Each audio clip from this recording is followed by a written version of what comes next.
Indeed, it is the 16th day of December 2024, the last month of the year. Good evening and welcome to the Daily Report. My name is George Maringa. On sign language interpretation is Catherine Simaloy. Now tonight, we take a look at how the year has been and who best to have that conversation with than the three gentlemen I'll be hosting tonight.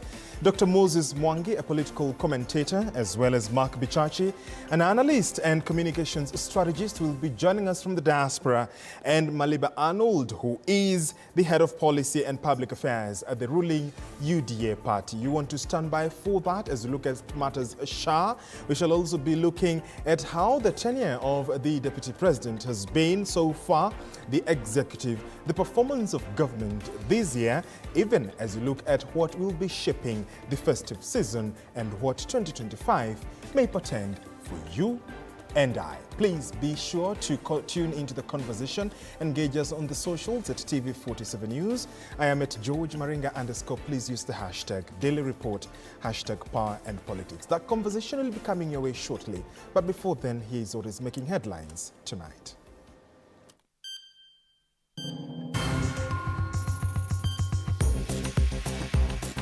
Tonight,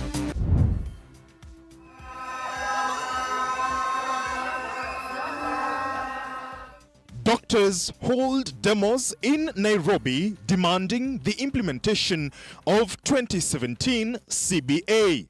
If by tomorrow midnight we don't have CBA in a hospital, then the guards will be protecting the buildings. There'll be no doctor in the hospitals.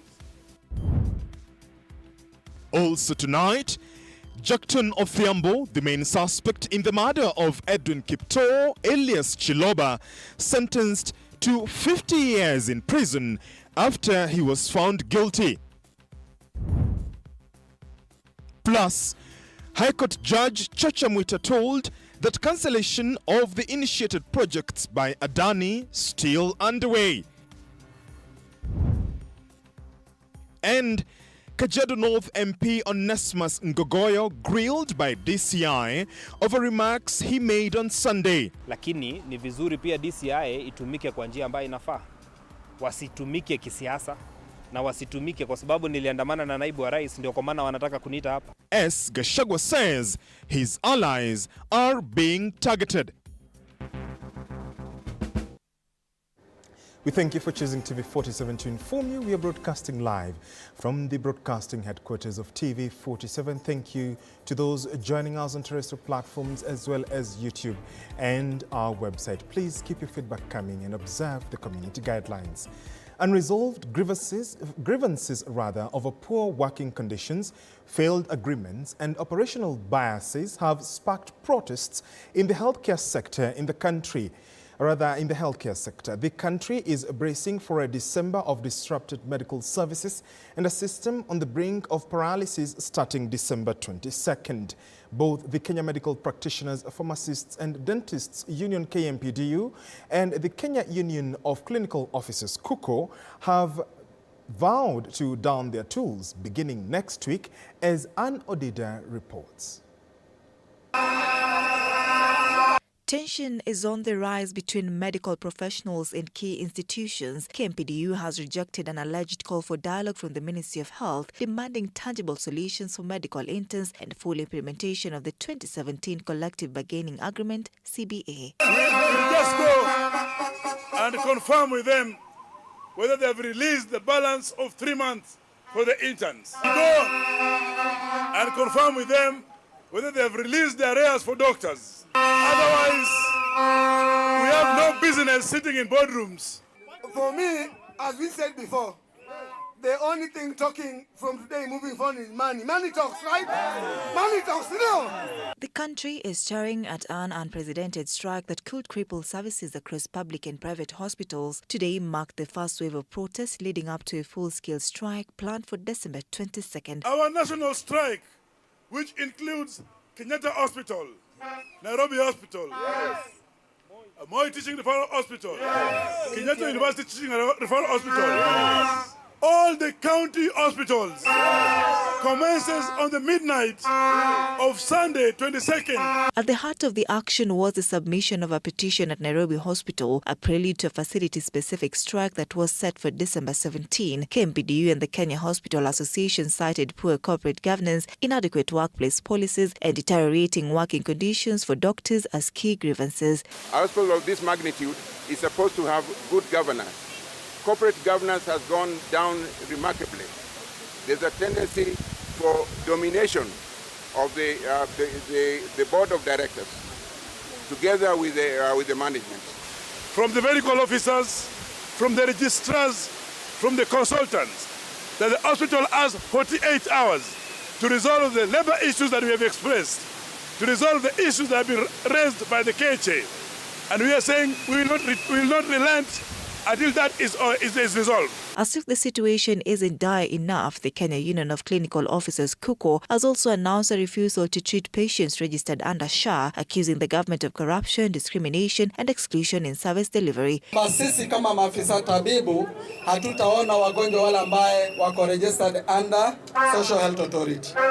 Na sisi kwa namna hiyo tunataka kuungana na wao na tuseme hatutaona watu hao na hatutalazimishwa kutekeleza kazi yetu na wajibu wetu kinyume na sheria. With doctors and clinical officers both pushing back against neglect and mismanagement, patients are left to brace for a December marked by disruption and diminished access to care. Anne Odida, TV47. Many thanks, Odida, for that. President William Ruto has announced that key functions that were at the center of the dispute between the county and national governments will be officially transferred to the devolved units. Speaking at the 11th National and County Governments coordinating the meeting, Ruto said that the functions agreed upon will be gazetted and transferred to counties this week, as Anastasia Mukabi now reports. President William Ruto chaired the 11th National and County Government Summit to address the governor's grievances. Ruto announced the transfer of county function from the national government, and the necessary funds will accompany the functions in the next financial year, July. To this end, we will complete the transfer of all devolved functions to county governments without delay.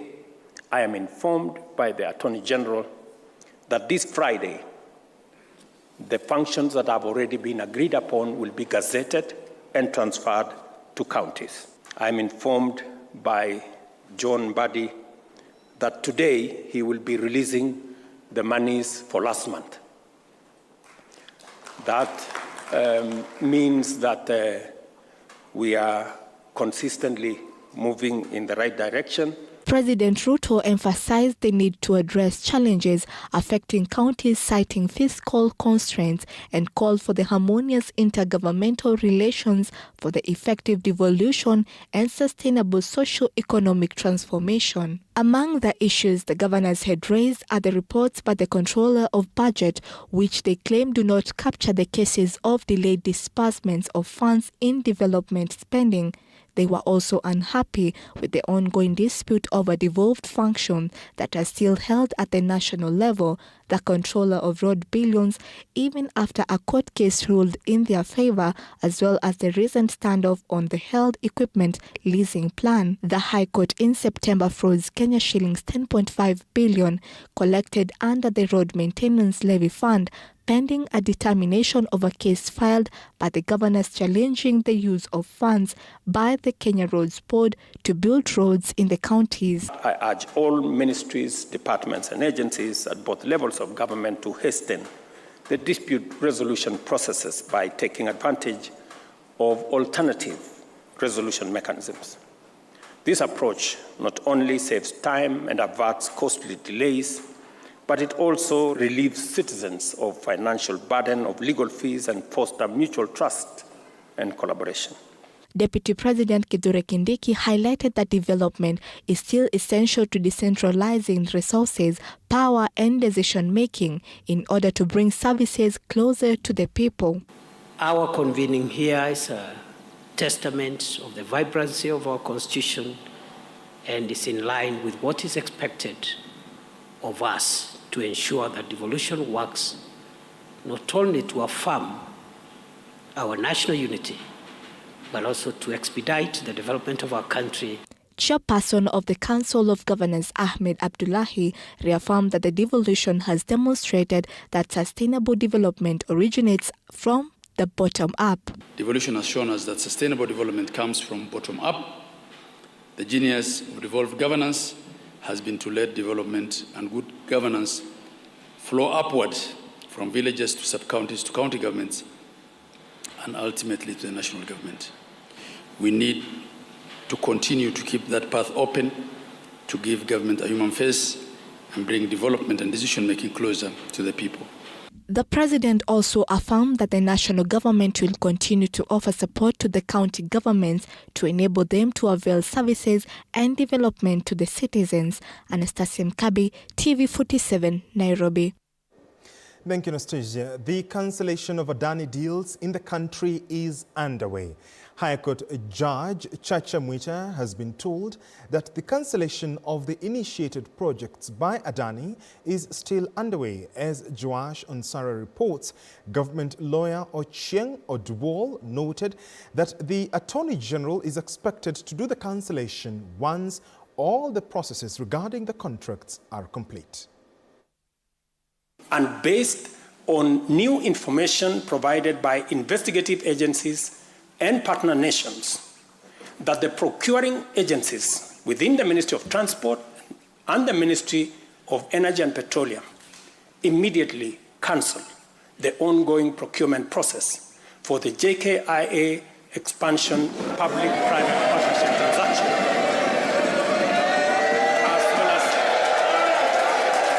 Weeks after President William Ruto directed the cancellation of Adani deals, petitioners Tony Gashoka and the Mount Kenya jurists are on pushing for evidence of the cancellation. At the wake of the heated debate, High Court Judge Chacha Mwita has been told that cancellation of the initiated projects by Adani is still underway.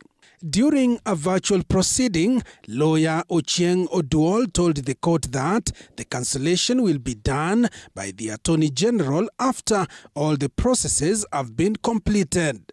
Oduol asked the court for at least 2 weeks to report on the status of the cancellation. The matter came up today for mention to inform the court on the progress of the cancellation between the government and the Adani Group. The court was told that there are 6 matters with the subject on Adani. The mention of the petitioner's case demanding evidence of the withdrawal of the deals is set for February 18th, 2025.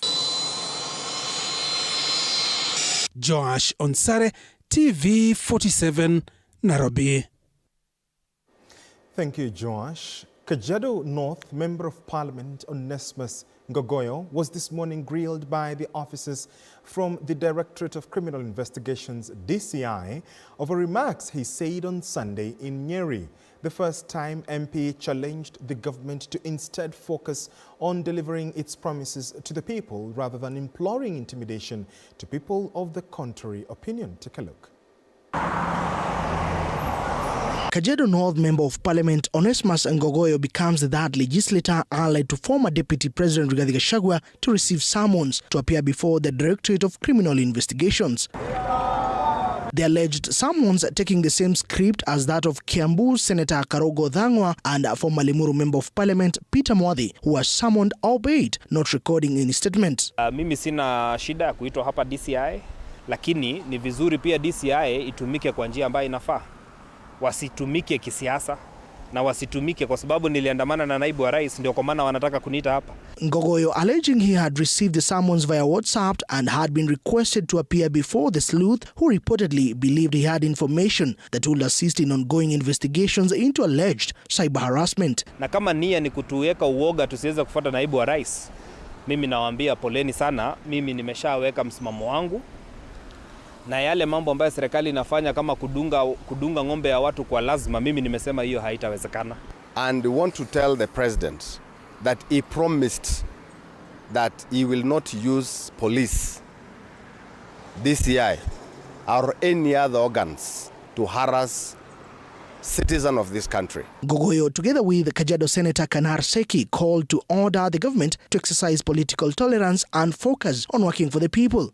Former Deputy President Sunday evening in an interview with the local media house alleged that legislators allied to him are being targeted. So the freedom of speech in this country needs to be brought back to this country. So I think the government should find another way of doing things, but not just to harass their members to come to register, or even to waste their time here, and there is nothing. We will keep giving our opinions on the contrary on issues that we believe this country has to look into. And we are doing this without fear or favor, for the welfare of society. Kuna haja ya kutukana raia. Hao wananchi wakitoa maoni yao, wewe sikiza tu, hata kama upendi, hakuna haja ya kusema wako na mapepo. Also, Gachagua took issues with President William Ruto's leadership in what he described it is a one-man show, accusing him of ignoring dissenting views. Mwege William, TV47. Thank you, Mwege. Over 11,000 boarding schools, TVETs and other educational institutions will have LPG for cooking in a new project launched by the President, meant to push up use of LPG from 24% to 70%. All affordable housing will also have an LPG cooking ecosystem as the country pushes up resources meant to unlock carbon trading perks from the global north. Kenya is looking to secure the potential billions from carbon credit from the global north by amping local schools with liquid petroleum gas, significantly cutting on emissions from cooking in large institutions. While launching the LPG for Public Institutions of Learning project as part of the enhanced liquefied petroleum gas uptake, the government announced 5 key initiatives. I am asking the ministry to facilitate a process where the private sector can play their part in making sure that we roll out this program in the shortest time possible, and in any case, not more than the next 1 year. This, the President reckons, will ensure the improvement of per person consumption of liquid petroleum gas from 6.5 kgs per year to 15 kgs per year. The President also assures the private sector of the establishment of a common user import facility through the private sector at the Kenya Petroleum Refinery as the demand increases. Therefore, Minister and your team, the children of Kenya, in our 11,000 boarding schools around Kenya, TVETs and other institutions, now know that in the next 1 year, they will have gas delivered to their schools, and we will save on the destruction of our environment. We will reduce on the cutting down of trees, and also we will improve on the health of those who are busy in our kitchens, in our schools. We have got a singular duty to assist in the realization of your vision. A vision, Your Excellency, that as a ministry we fully support, Your Excellency. And today we are here for the purpose of, Your Excellency, you commissioning this LPG gas project for Jamhuri High School. The Ministry of Energy is now calling for the anti-adulteration levy, currently set at 18 shillings per litre of imported illuminating kerosene, to be ring-fenced and allocated towards the national LPG rollout. Your Excellency, the only one part that is left can be sorted out here between Kipto, Waziri Wandai, and yourself. The power purchase agreement of how much, because once we sign like this, Your Excellency, I'm getting another 200 trucks to clean this city. We really need that, so that we can even get more of our youth into Green Army. Hibak Said for TV47. Now, the Department of Immigration and Citizen Services has launched a new initiative to speed up the passport issuance process for labor immigrants, with a commitment to issue passports within just 3 days. This move aims to support President William Ruto's vision of enhancing labor mobility and providing employment opportunities for Kenyans abroad. Principal Secretary in the State Department for Immigration and Citizen Services, Julius Bitok, announced the new fast tracking service today, underscoring the government's commitment to facilitating smooth international employment for skilled Kenyan workers. We will be having that story in a short while to bring you more details about that upgrade of the Immigration and Citizen Services Department. Now let's now head over to the story about Chiloba, where freelance photographer Jackton Odhiambo, convicted of killing LGBTQ activist Edwin Kiprotich, also known as Chiloba, has been sentenced to 50 years in prison. The Eldoret High Court delivered the judgment, with Justice Ruben Nyakundi describing the murder as a premeditated and a malicious act. The case has drawn widespread attention due to its brutal nature and the victim's role as an advocate for the LGBTQ community. Andrin Kilemi now reports. Jackson family, the real reason as to why I knew in that cruel manner. 25 years old freelance photographer Jackton Odhiambo will spend 50 years behind bars for the brutal murder of LGBTQ activist Edwin Kiprotich, famously known as Chiloba. In his ruling, Justice Ruben Nyakundi of the Eldoret High Court termed the crime as aggravated homicide, describing it as a carefully planned, premeditated act carried out with malicious intent. We do not want second, third offenders in murder cases. So that's an unresponsible factor. That, he's never committed any murder case, judge will give you a lesser sentence. Not for murder cases, maybe stealing chicken. Justice Nyakundi further revealed that Chiloba was sodomized before his murder.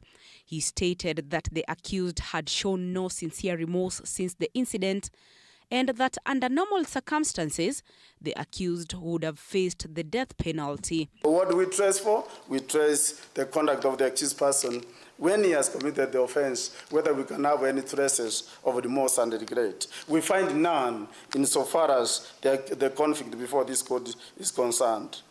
The man who why do we say we find none? You just have to look at the footprints that after committing the death, destroying the evidence in the apartment, going for a motor vehicle, buying the metallic box which is used as a first coffin. These are actions which cannot really be in the context of remorse, whatever, even if we use Black Law Dictionary to define the word remorse and regret. The LGBTQ activist and fashion designer, who was the only son in his family, was found murdered in January last year, his body stuffed in a metal trunk along a pathway in Eldoret. An autopsy report later revealed that Chiloba had died of asphyxiation, a condition where the body is deprived of sufficient oxygen, leading to a lack of airflow to the lungs and brain. There were socks which are also been stuffed in the mouth and the nose. In the mouth, actually, socks were stuffed in the mouth. There were 3 pairs of socks which you saw inside the mouth. The body was cyanosed. Cyanosis means that this person was not getting enough oxygen to the body when he died.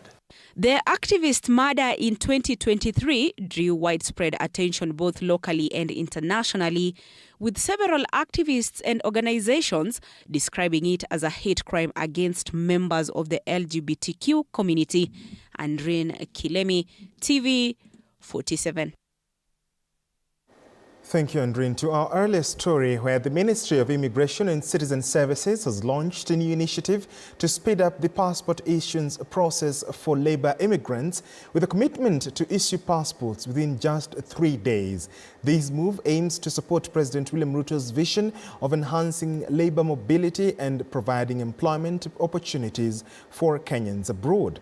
Principal Secretary in the State Department for Immigration and Citizen Services, Julius Bitok, announced the new fast-tracking service today, underscoring the government's commitment to facilitating smooth international employment for skilled Kenyan workers.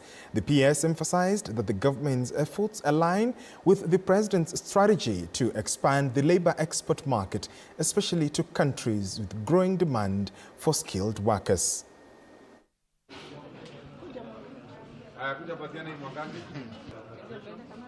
We are happy to expedite the processing of labor migration passports. I know all of you want to go out there for labor migration. You want to go out there for different jobs, whether it's plumbing, whether it is security, whether it is masonry, whether it's carpentry, whatever job is available out there. The government of Kenya is really committed to ensuring that everybody who wants to travel out there receives their passport on time. We have created a green channel here, an expedited process for passports for people going for labor migration to support His Excellency the President's rallying call for many Kenyans to go out there.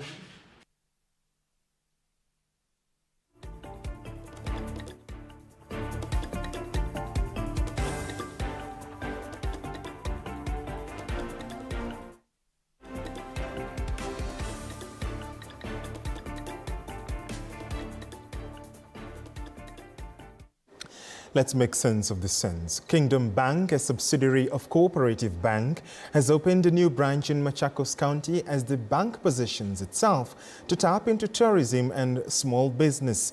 The new branch, the fourth to be opened this year due to demand for banking services, brings the total number of outlets to 23 branches countrywide as the bank continues to embark on expansion plans. During the launch of the new branch, graced by Machakos County Trade and Industry Chief Executive John Kilonzo, the bank's Managing Director Anthony Mburu said the bank will deliver tailored financial needs to individuals and businesses in Machakos, terming it as one of the country's most promising regions for businesses and investments.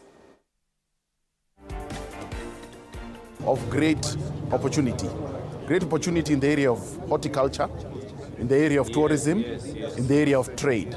And we are looking forward to being able to serve the micro and small enterprises of Machakos County so that we are able to give them an opportunity to do their collections, an opportunity to do their payments, an opportunity to access credit facilities that fit within their profile.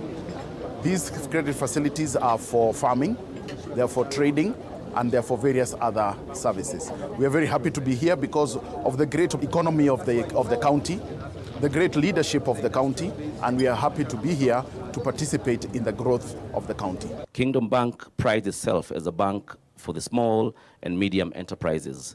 With over 22 branches, Kingdom Bank is now well devolving across the country. We are glad that Kingdom Bank is now here in Machakos, where we pride as the place to invest. Machakos County is the ideal investment hub and destination in the country and the region with a thriving SME sector. The strategic location of the county with its proximity to key infrastructures attracts more opportunities for SMEs to develop. You're watching The Daily Report. You're about to take a short break. I can see your feedback, Macau, and your friends. Thank you so much for watching. My name is George Maringa, but you're back in a short while. Catherine Simaloy is still on sign language. When we come back, we look at how the year has been, a year in review. Please do stay with us. That conversation coming up in a short while.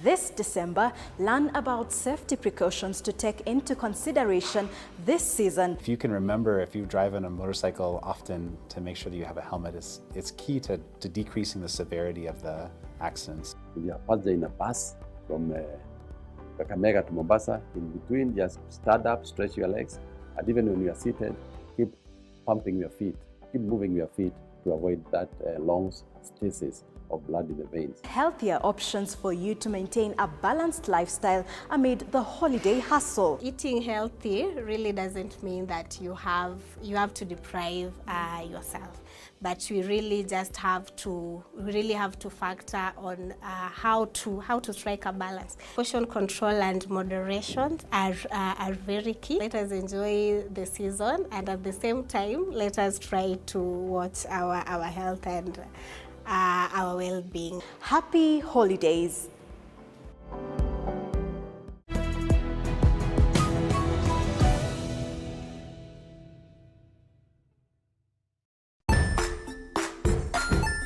Hey there friends, welcome to Kids on the Block, where fun and imagination come alive. We dive into magical world filled with exciting adventures and awesome friends. What position were you in? I was number 2. What position were you? Number 1. He decided to cross the bridge by his house and look for food on the other side.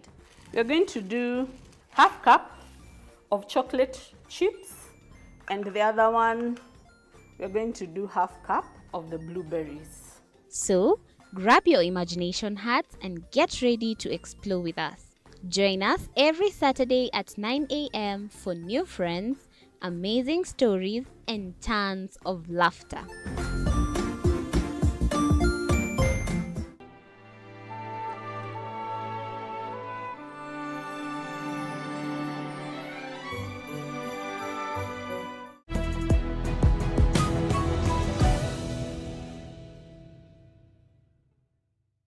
Join us as we explore the journeys of those who defy the odds and break barriers.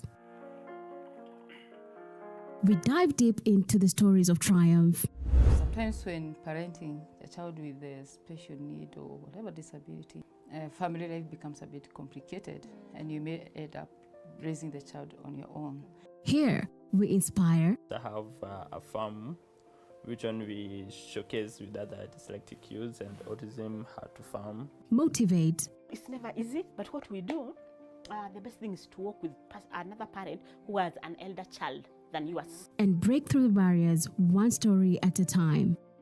Push your boundaries beyond the limit. Saturdays at 8 p.m.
You caught me just going through some of your feedback. I can see on our YouTube live stream. And I, at Tutor Joab, saying, enjoying the bulletin from Mombasa. Good evening to you. And I, Amos Awek, watching live from Busia. Thank you so much, Amos, for that. Welcome back to the broadcast. My name is George Maringa. On sign language this time is, what's the name of this guy?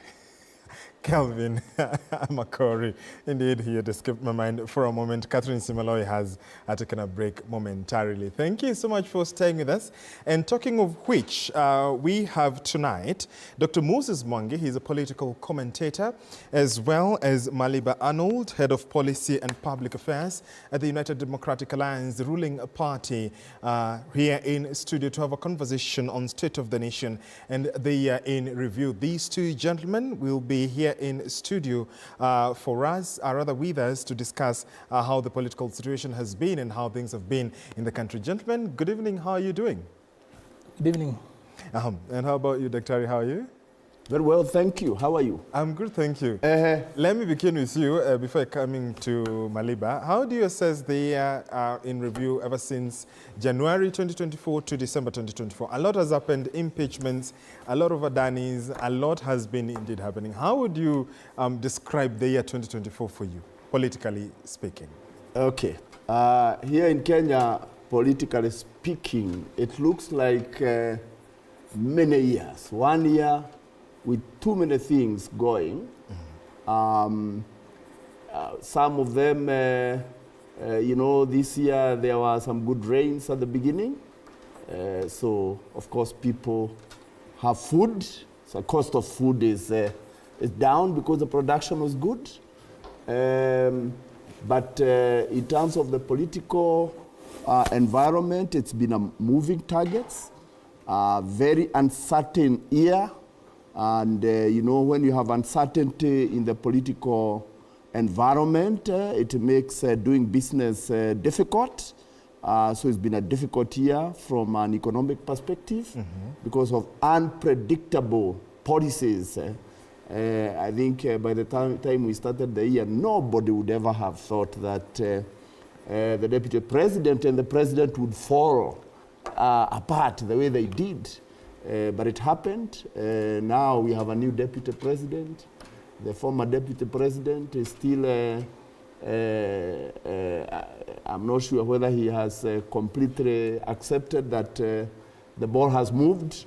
And then in the National Assembly, you know, there have also been some uncertainties, especially when it came to ODM, that started the year as the main opposition party. Now, where is ODM? One leg in, one leg out.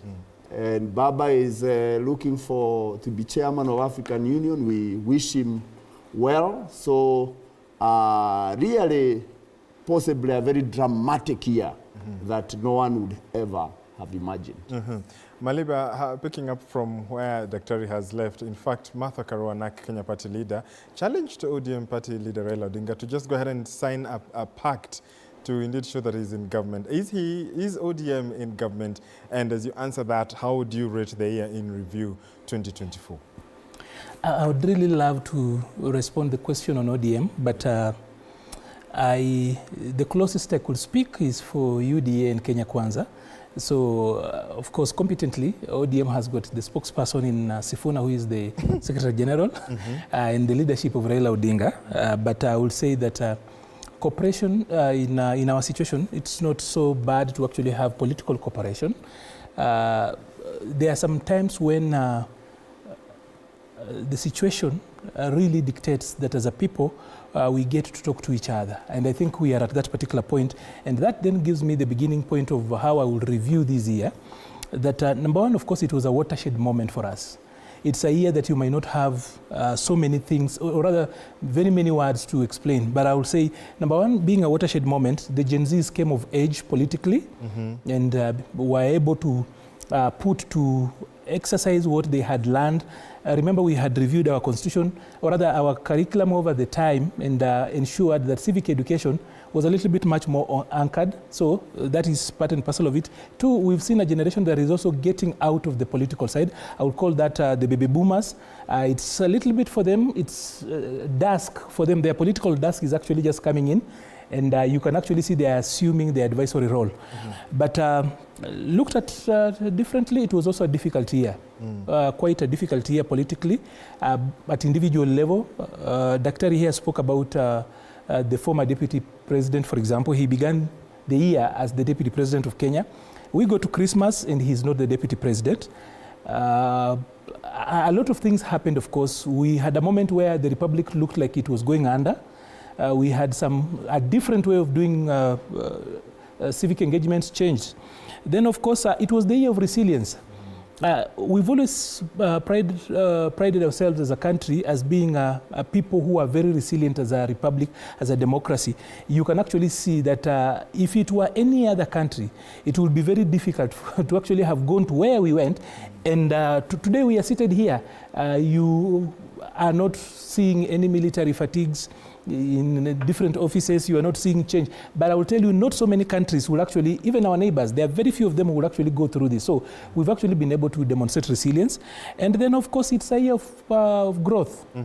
Politically, we've actually realized that you can actually go to the presidency, touch the presidency, and a country continues. So constitutionally, that has worked out. But also, there was economic meltdown globally. That is one thing that a lot of people don't want to talk about. I've seen Daktari here cleverly, of course, sneaking in the idea that the prices of food are courtesy of the rains alone. He knows that, and of course, for purposes of political argument, that would be a very good line to pick. But you see, look at Germany, for example, having been the longest time the anchor of the economy for Europe. Today now, Germany takes on to what would be a line that was used against Turkey for the longest time. But now here, Germany becomes Europe's economic sick man.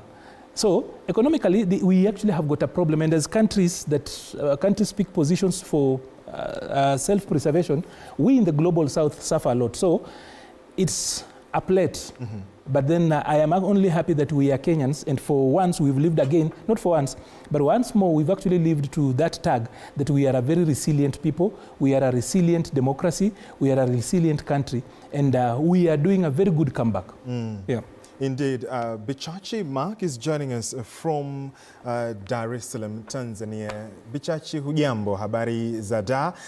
Among the adjectives that have been used here in studio, difficult year and watershed year. How would you rate 2024? And actually, what Tanzania wanasemaje kuhusu Kenya? How, perhaps in your trips as you continue, traversing the globe, how do you feel the perception of the country, and even as a Kenyan as well? How are things for you? Sija kakangu Maringa, Tanzania tupo salama. Kama ulivyouliza, Watanzania wanauliza kila siku kwamba Wakenya wana ujasiri wa ainaje, Wakenya wanaongelea mambo yao kinaga ubaga. So generally speaking, that Tanzanians think that Kenyans are very courageous. They actually admire us. They follow a lot of our politics, and they're having an election year next year. So they're looking keenly to see what is happening in Kenya. At the same time, you asked me how would I rate the year. I think 2024 is the year that will go on record that had 4 years in one. Let's remember, we had record flooding this year. We had the Gen Z protests. We also had the reshuffle of an entire cabinet except for one prime secretary. We had the joining hands of Raila Odinga and William Ruto, which was a watershed moment for our country. We had the impeachment and complete impeachment of one Rigathi Gachagua replaced by Kithure Kindiki. But at the same time, we also saw huge comeback, bounce back from the country in terms of our inflation rate, which has reduced quite a bit, all the way to 4.6 from a high of up to 7.6 a few years ago. Too, we've seen a reduction in the cost of food. We've seen reduction in the cost of fuel. So all of these are significant changes. But also we've seen shrinkage in other areas such as construction. We've seen challenges in some government programs such as SHA and SHIF. We've seen other successes in government programs such as the fertilizer program, which Arnold was referring to before. Again, at the same time, we've seen a country that is constantly creating tension between its leadership and the people. You can see this through the fact that today, as we sit here, we still do not have a budget 2024-2025. We're crafting 2025-2026. We have a cabinet that is still trying to find its footing and trying to meet the people halfway. We've seen people who are continually questioning the political existence. But most importantly, we've seen the entry of the Gen Z into the political conversations of this country. For a long time, it was assumed that young people do not vote, but now become part and parcel of the political conversation and need to be taken seriously. So 2024 is a year of mixed bags. It's a year of shocks for some people, but it's a year indeed where this country has grown significantly. And that growth, as I traverse the globe, as you've said, is being noticed. And I must congratulate every Kenyan for making 2024 a year where the country was held to account, leaders were held to account, and congratulate our leaders for once for bending to the ear to the people. Indeed, thank you so much, Bichachi. Joining us from Tanzania, Arnold Maliba and Dr. Moses Mangia here in studio. That's just the prelude of this conversation. We want to look at matters of sports before we continue that conversation right here on TV47, the home of untold stories. Please do stay with us. Engage us, respond to us. Any question you may have to our guests tonight. Our numbers will also be on your screens where you can call in live as well as send your messages on WhatsApp. We'll be able to read them and also pose them to our guests. But before then, let's get sporty.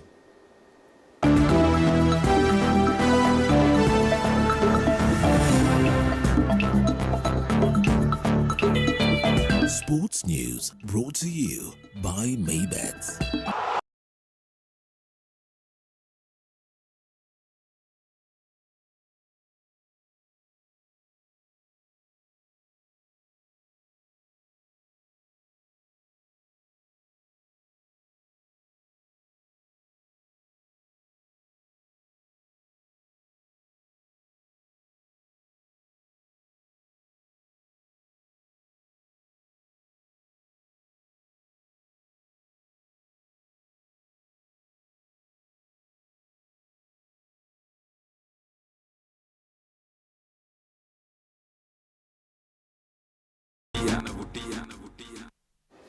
Kenya and Uganda dominated the Film Africa Central Motocross Challenge 2024 held at Vipingo Ridge in Kilifi County that ended in a race that attracted more than 60 participants from Kenya, Uganda and Tanzania. Uganda led the park in the country scores, hitting 911 points to become the 2024 champions, as Kenya got 813 points, while Tanzania trailed with 158 points. In the Pee-wee category, Kenya got the first two positions, with Jaden Ozi scoring 57 points, followed closely by Dante Mutuma with 43 points, while Uganda's Ariel Katende settled for third place with 41 points. Meanwhile, in the veterans category, Kenya took the two positions, with Fred Yongo scoring 60 points, while David Kahumbu got 34 points.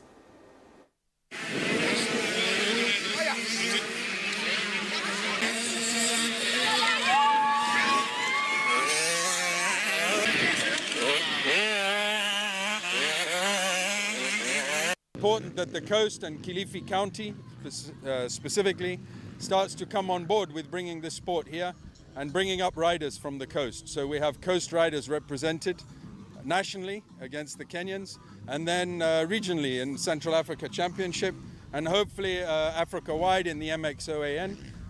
Hopefully one day we will have a coast rider represented there. But I'm glad to see a new crop of young riders starting to come in through the 50cc and 65cc, and primarily that is where the growth in the sport is going to come from. So yeah, we are hopeful that next year we'll probably get a few more national championship events here instead of the one, and we hope that we can continue to grow the sport in this part of the country. Kenya Police were crowned champions of the second edition of the Naivasha Football League after they triumphed over Oserian FC through post-match penalties in a match played at the Kehoto grounds in Naivasha. Meanwhile, in the women's category, 105 starlets registered a 2-0 win over Camera Ladies to ensure they took home the women's title. The tournament was organized in a bid to nurture and grow young talents in the area, with over 132 teams participating in the tournament. Kenya Police were awarded 200,000 Kenya shillings, while 105 starlets were awarded 100,000 Kenya shillings.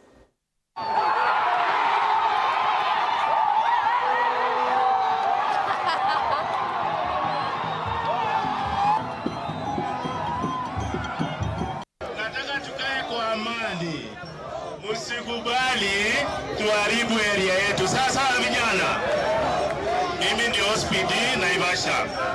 Ningeomba tukae kwa amani na tusaidie viongozi wetu, na haswa nataka kushukuru sana wakili Njoroge kwa hii kazi, amefanya kazi mzuri. Zini mzuri jameni, tushikane na viongozi yetu tuendelee mbele, sawa sawa.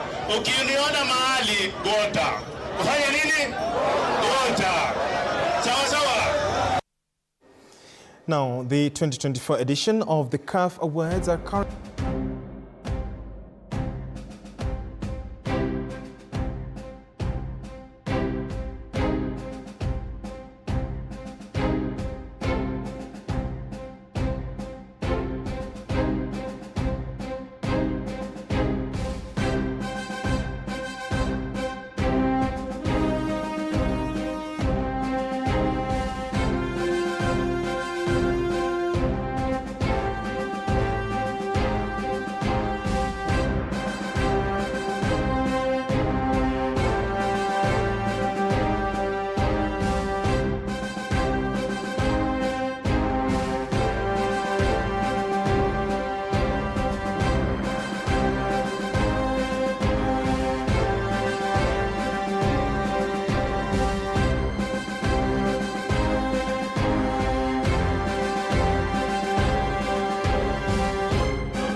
Sports News brought to you by Maybet.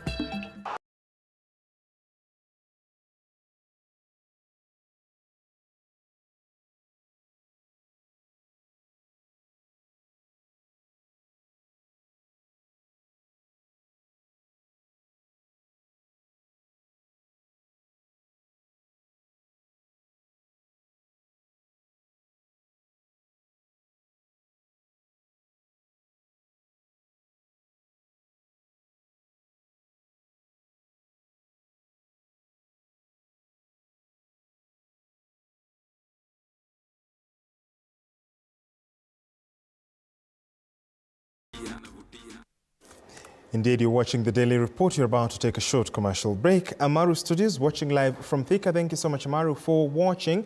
We are taking a short break. When we come back, State of the Nation conversation, the year in review, the year 2024. My guests are still here in studio, as well as Bichachi, who's joining us virtually from Tanzania. Please do send your feedback, questions, or comments to the guests tonight, please, and don't go anywhere. We are back shortly.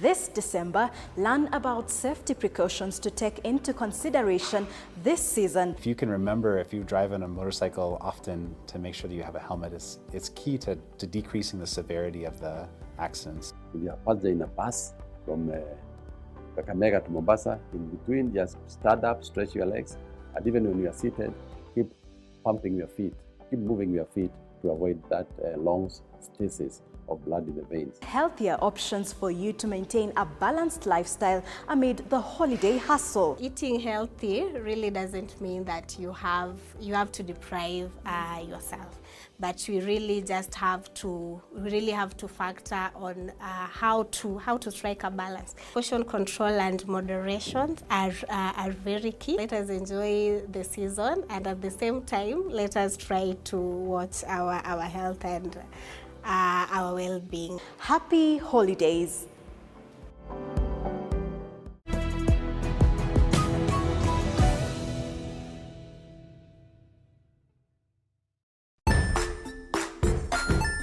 Hey there, friends. Welcome to Kids on the Block, where fun and imagination come alive.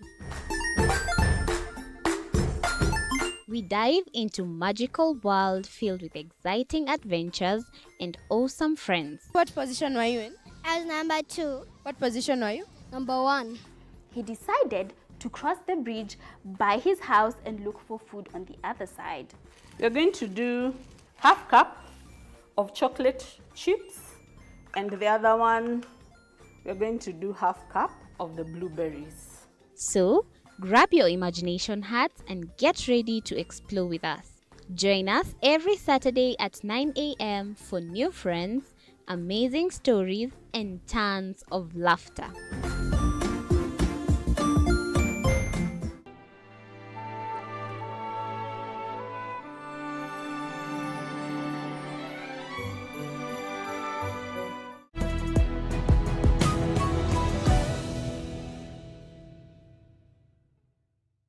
Join us as we explore the journeys of those who defy the odds and break barriers. We dive deep into the stories of triumph.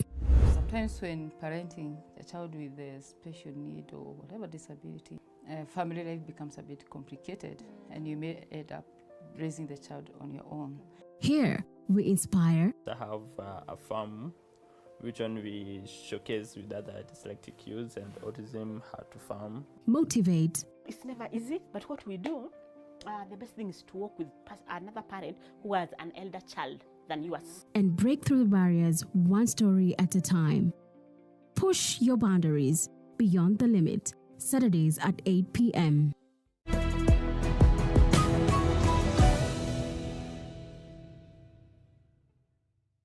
The Grind, where business meets brilliance. It's not just about the ideas. I was working as a shampoo boy. I used to wash clients' hair on the sink. It's about making them happen. From big wins. In primary school, when we would be asked what people want to be, I was categorical that I want to be a nurse. To hard lessons. The consoles change, the gaming equipment keep changing. We cover it all. Tune in to The Grind, where every episode is packed with insights. The person who is serving customers, always be a customer-centric. Strategies. When you pay attention to detail, you get luxury items. And stories to fuel your ambition. Don't just dream it, grind it.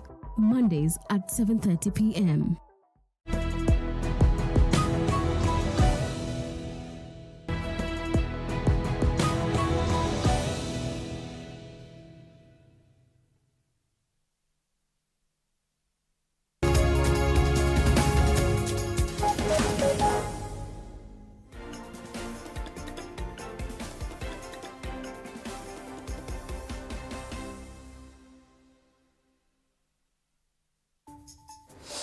Exactly 4 minutes to 10 o'clock right here on Kenya's home of untold stories, TV47. Thank you for staying with us. I'm George Maringa. On sign language interpretation is Kelvin Makori. My guest still here in studio, Dr. Moses Mwangi on the far right. Thank you so much for staying with us. A political commentator, Manliba Arnold, head of policy and public affairs at UDA, the ruling party. Thank you, Manliba, for also staying with us. As well as Mark Bichachi, an analyst and communications strategist, joining us from Dar es Salaam, Tanzania. Bichachi, Maliba, yes. Apologies. Allow me to, you describe this as a watershed year. Yeah. Your party is one that has been accused of not really following the promises it kept. In fact, the promises that you made during the campaigns have been argued to somewhat come and haunt the party and the party leader due to the many promises that have been made. We're even seeing a lot of, the 500 million shillings. By the way, what was that about? That was paid to the Grammys, and you've seen the activity on social media, I'm sure. I mean, are these too many mishaps? Are they too many? Are they too obvious? What's happening within the party? First, George, you'll allow me to actually read just 3 paragraphs from Things Fall Apart. As a starting way, it will be a better way of actually us having this conversation, at least from where I come from and how we see it. If you look at chapter 3 of Things Fall Apart, Chinua Achebe's chapter 3 of Things Fall Apart, it says that the year that Okonko took 800 seed yams from Noakibe was the worst year in living memory. Nothing happened in its proper time. It was either too early or too late. It seemed as if the world had gone mad. The first rains were late, and when they came, they lasted only a brief moment. The drought continued for 8 market weeks, and the yams were killed. The year had gone mad. When the rains finally returned, they fell as if it had never fallen before. Trees were uprooted and deep gorges appeared everywhere. That year, the harvest was sad. Like a funeral, and many farmers wept as they dug up the miserable and rotting yams. One man tied his cloth to a tree branch and hanged himself. Okonkwo remembered that tragic year with a cold shiver throughout the rest of his life. It always surprised him when he thought about it later that he did not sink under the load of despair. He knew he was a fierce fighter, but that year had been enough to break the heart of a lion. Since I survived that year, he always said, I will survive anything. That for me would be the easiest way of actually looking at 2024 as a Kenyan, leave alone as a person who works for the ruling party and the leader of society. Now, we must look at this year properly, that nothing sits where it's always sat, that the foundations of the nation were shaken, that it's easy to actually point out. But then as a nation, as we get to the end of the year, probably it's important for us to actually start talking to each other. What is happening is that we are busy talking at each other. We in government can actually come out and point out the things we've done right. And there are so many of them, by the way, that it will take you 2 shows, complete end to end, for us to actually just list them out. Enough. And then the people who are also putting us to oversight also have got a list of the things that have actually not gone through. I actually say that this year, and going forward, is actually going to be a test to the communication industry in this country, to the people who call themselves media experts, the communication experts, to actually get this country to talk to each other and talk to itself. We are at a place where we actually need that. This one is a trying moment. So I need to say this, that having said that, it's important for me to actually underscore this fact, that we are not where we promised Kenyans we will be. This, even from where we sit, we know and we appreciate and acknowledge that as a regime, we are not and we have not delivered what we promised Kenyans. But in our defense, it's also important for us to point out this, that we've also not been sleeping on the job. That given the background against which we've actually worked, looking at how the year was, I will tell you the year was mad. In the words of Okonkwo, I can actually tell you the year was mad. We also have done some work. So whereas we are not where we wanted to be, we are not where we used to be. And allow me to qualify that. That 4 or 5 years ago, economists and even very competent agencies, international agencies like the World Bank and so many other organizations expected that Kenya would burst and go bankrupt by mid-2023. It's out there. I even wrote articles 5 years ago to the same, that the way we were running the country, we would not survive past 2022. That we averted. It didn't happen just because rains fell. Okay. We worked on that. But then there are the promises that we put through. For the last 10 years, or for the last 2 years, the first year, we had the Azimio demonstrations going on throughout, and we could not work as effectively as we wanted. Of course, it's easy to actually say that a poor workman blames his tools. But the truth is that a country is not an individual, personal business where I will run it under my own conditions. It has got people, it has got stakeholders, and then it has got a constitution to work by. So there was that. 2023, a very difficult year also. Then there was 2024, where we had demonstrations no one had actually thought about. Literally, we thought the Republic was going under.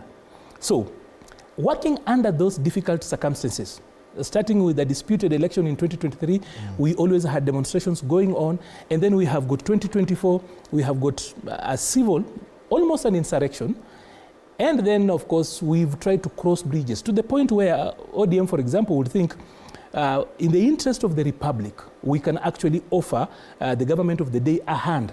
Because then the alternative is that then we sink the country, and recovery is always very difficult. It's easy for people to say, burn this thing to the ground, burn it to the ashes, and then we build afresh. Tell that to the people in Libya. Very, very easy to actually push that line of thinking. Tell the people in Iraq about that.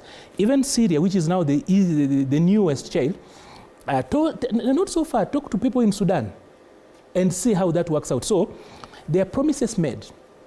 Realistically, we are at a point, and I know in government speak, we've always been told that you should not concede anything. But the truth is that looking at these circumstances we are in, it's important that we speak to each other. How do we speak to each other if we don't make some concessions? Like literally, I live in this country, so if I'm going to tell you that we've gotten everything we promised, I'll actually be telling a white lie. Those who speak, one, are criticized.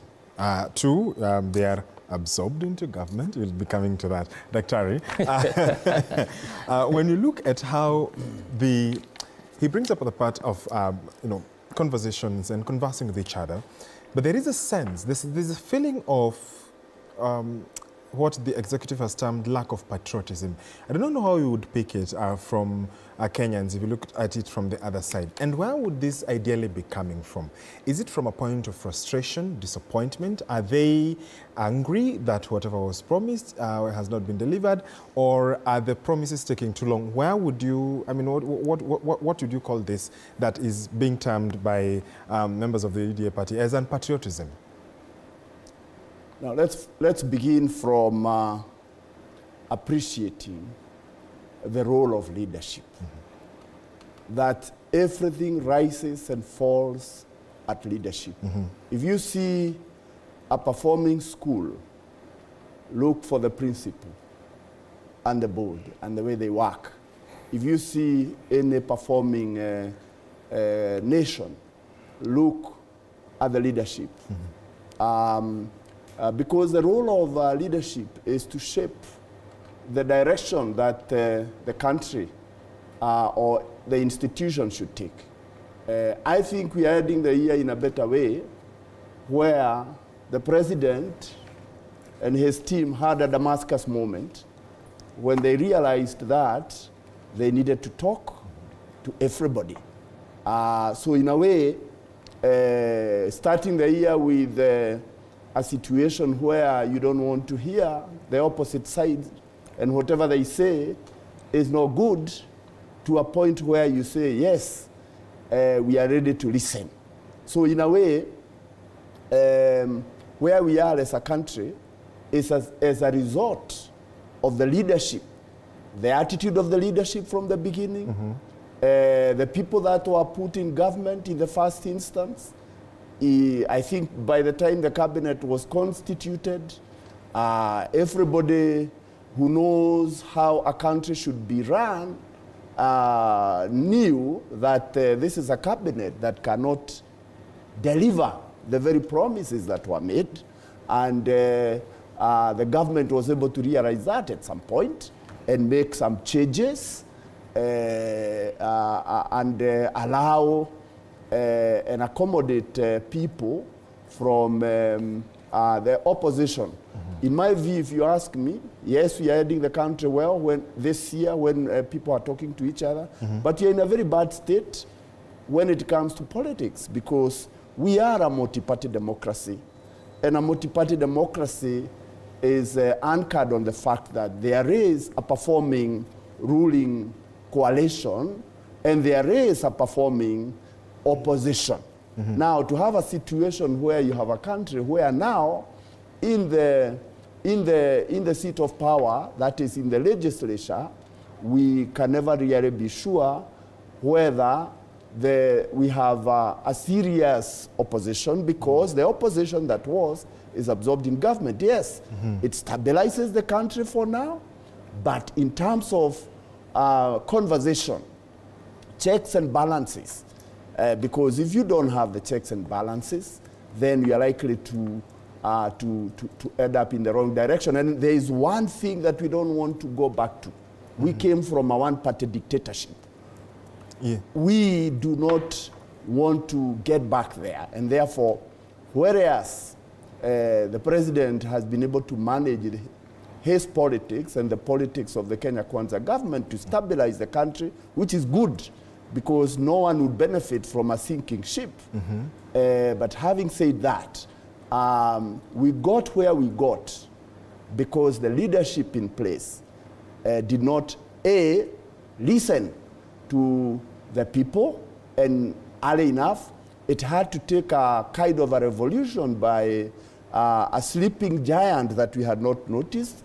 It's a good thing that the Gen Z realize that now they can speak, and we believe, and I hope they keep the momentum so that in the next election they will have they will go out and cast their vote and be able to shape the direction. Absolutely. And in my perspective, the Shekeia, remember, yes, although I agree with my brother here when he quotes things for a part with regard to how things have gone, but let's look at it from the weather perspective. You know, we came from a serious drought, and Southern Africa right now is going through what we went through.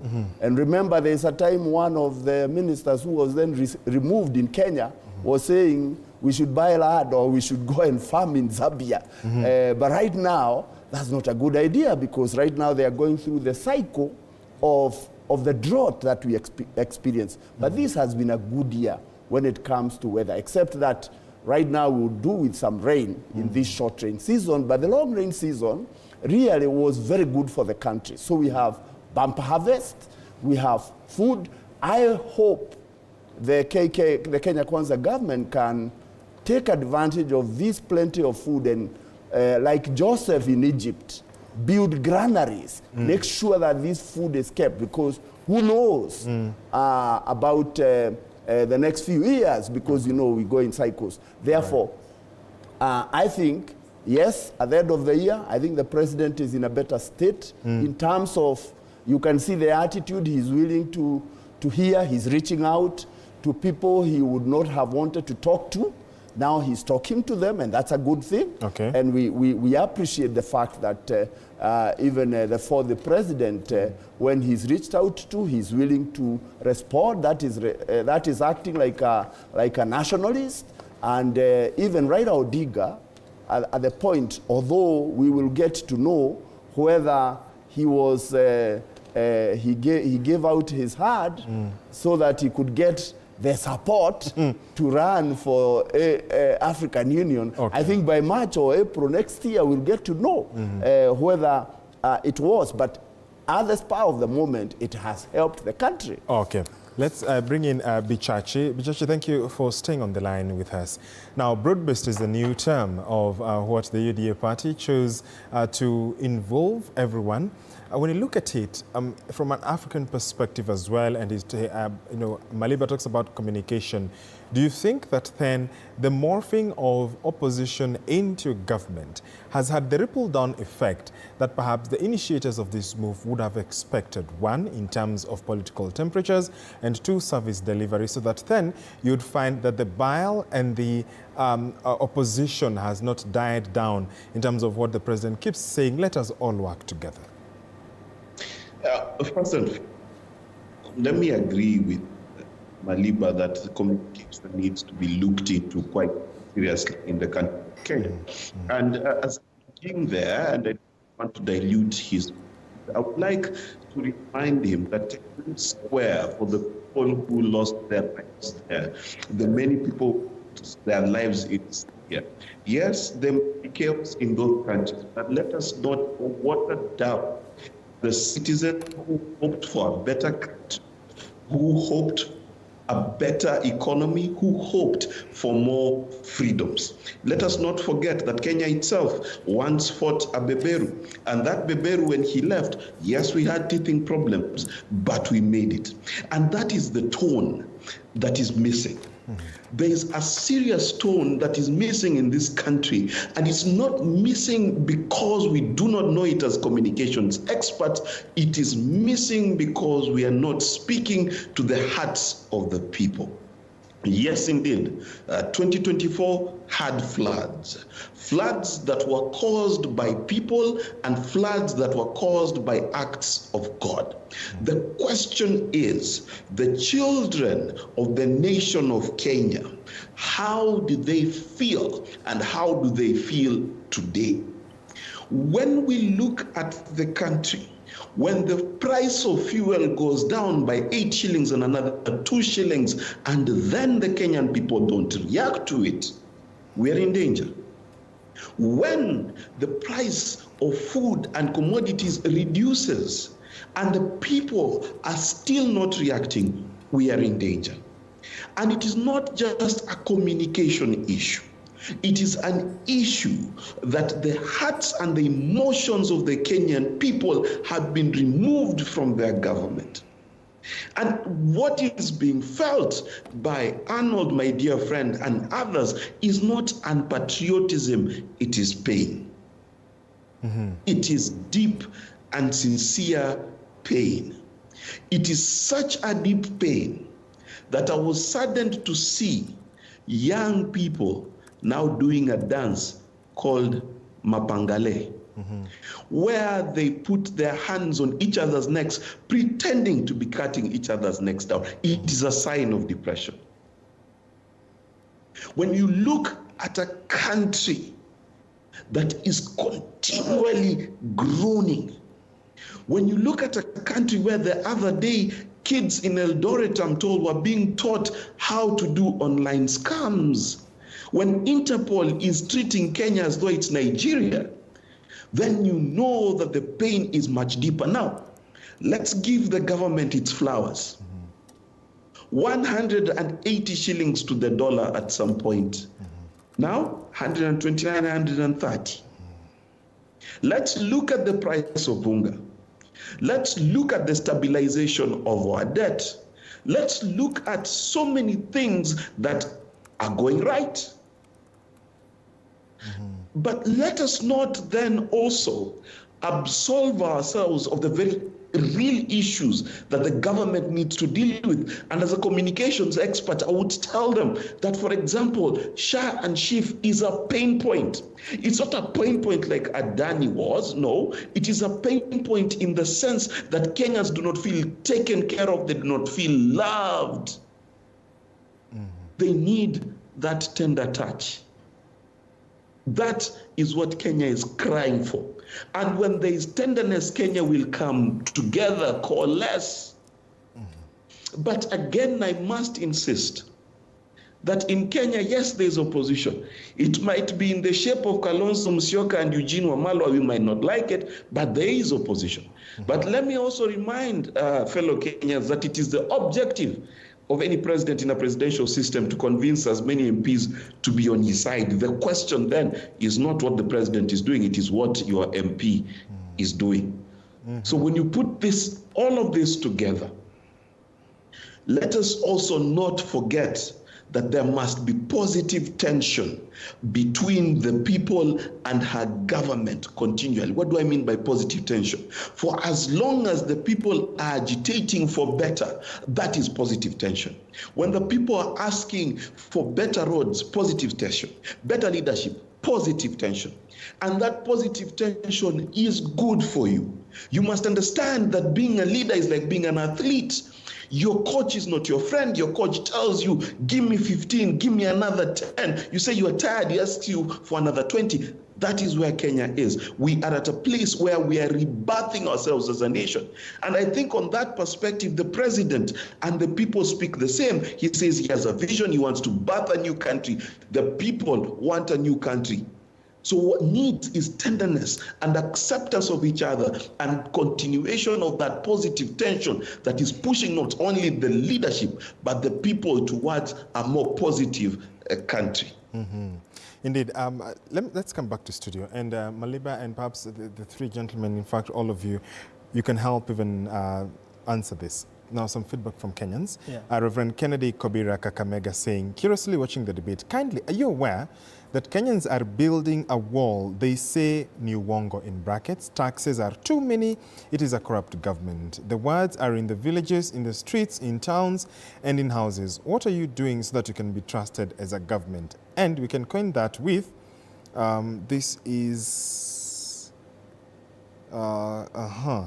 Gilbert, I think. He says, anyway, thank you for the show. Ask Mr. Maliba, do they really get the right feelings of Kenyans from the ground, or those close to the president are lying to him? They don't have to justify what has been done. It's Kenyans to feel and tell. 2, is the government too much into taxes to an extent? Private sector don't even employ people anymore. Government too doesn't.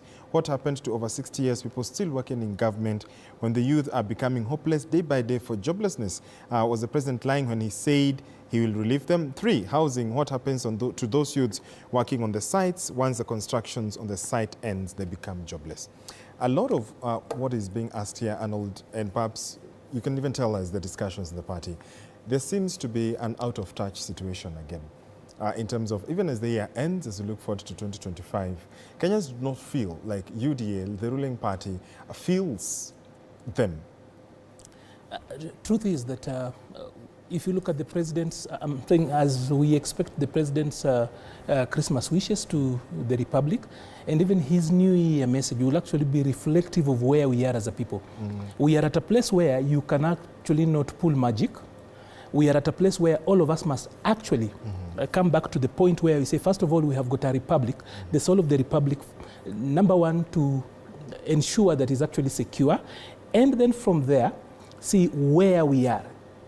It's like Mark said, it's a year that you had 4 years into it. So much went into this year.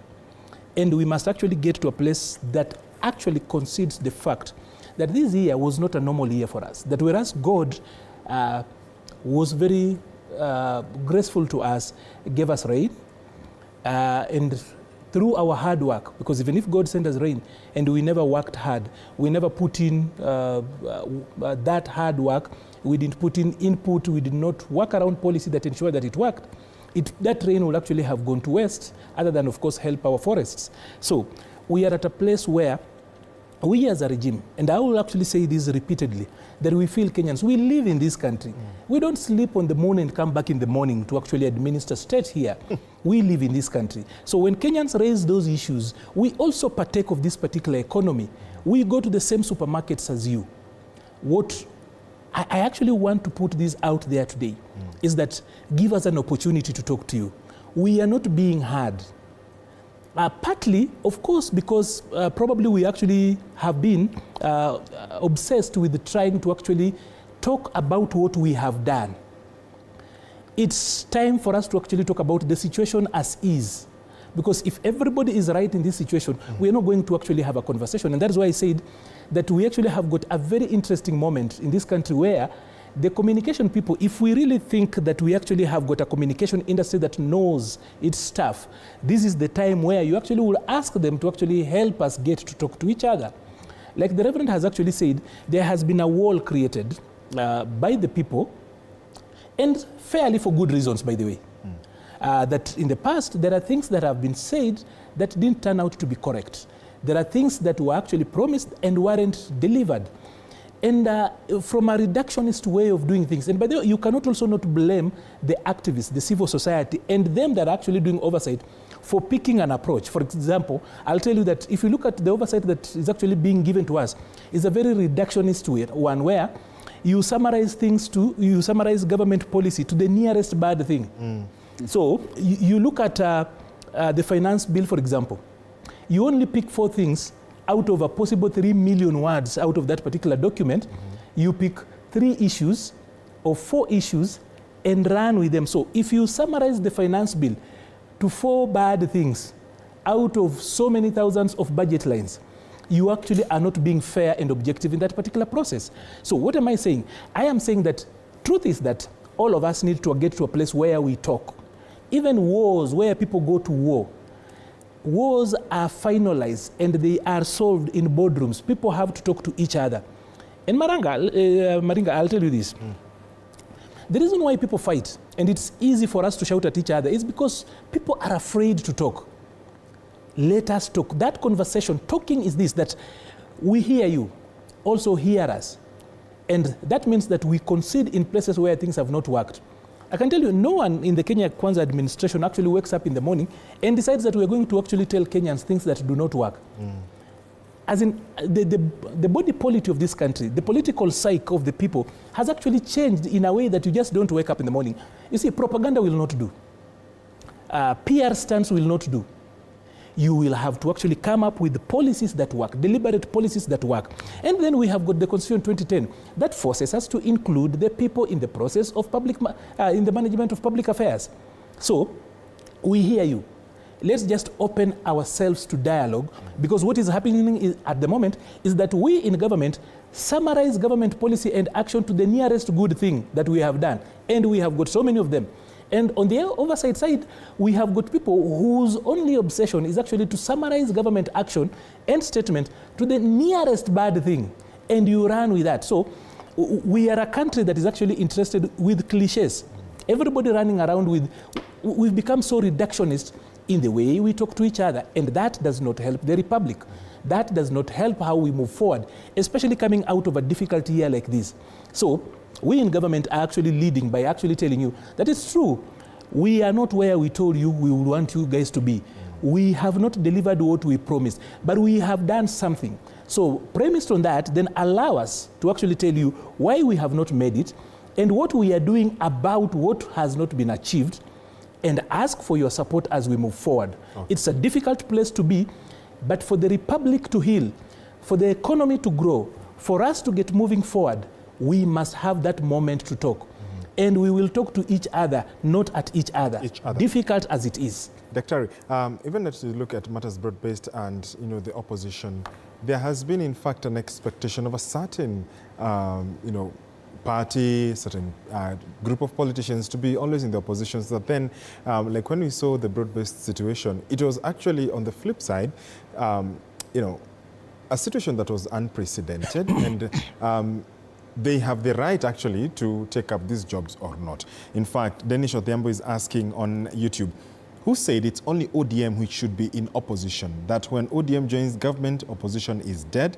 We need to be serious as Kenyans. How important is it for a country to have opposition, and perhaps even in this case for Raila Odinga to head to the AUC?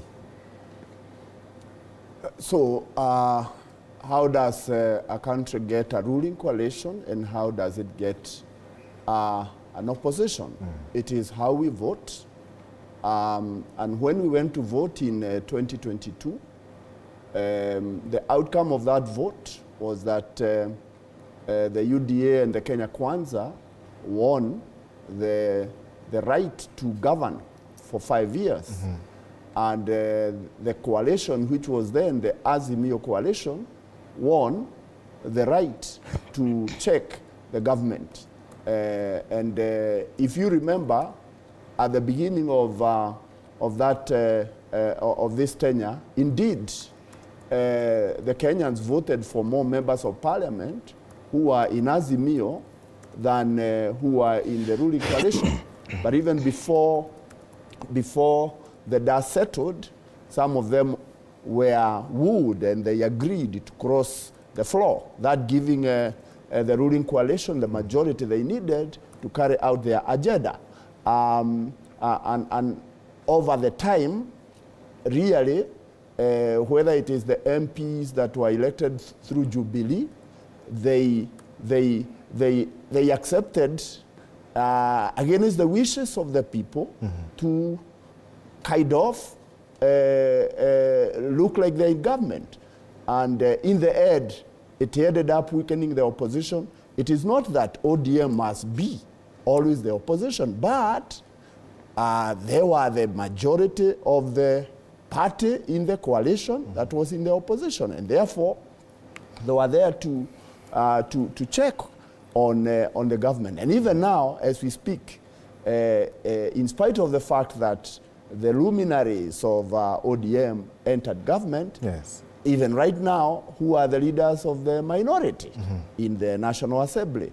Now, for purposes of making sure the country move forward, because Kenya is really the beacon of hope for democracy in this region, but I would think that 2024 will go down in history as one of the years where we took a back step in terms of our democracy. And we would hope that we would learn lessons into the future. Into the future. Looking at the conversation that my brother is talking about, the issue is who sets the agenda. The government should set the agenda. When the Kenyans feel that they are overtaxed, and those Kenyans are those that work and have a pay slip. When you look at the pay slip and you see declining take home, that means you are being disempowered from having more money that you can spend so that cash can flow around and business can flow around. And this, by the time we were coming to 2024 finance bill, it was hot on the heels of another 2023 finance bill that Kenyans had said is not good. And therefore, by the time now, the Kenyans were saying no. And having said that, as we end the year, we have seen some of those things they say no to in terms of taxation, getting back somehow. And the Kenyans will take it. At some point, you can't keep fighting. Sometimes you take a back step, and that's what they have taken. But if the government wants the right kind of conversation, the government needs to set the tone for the right kind of conversation.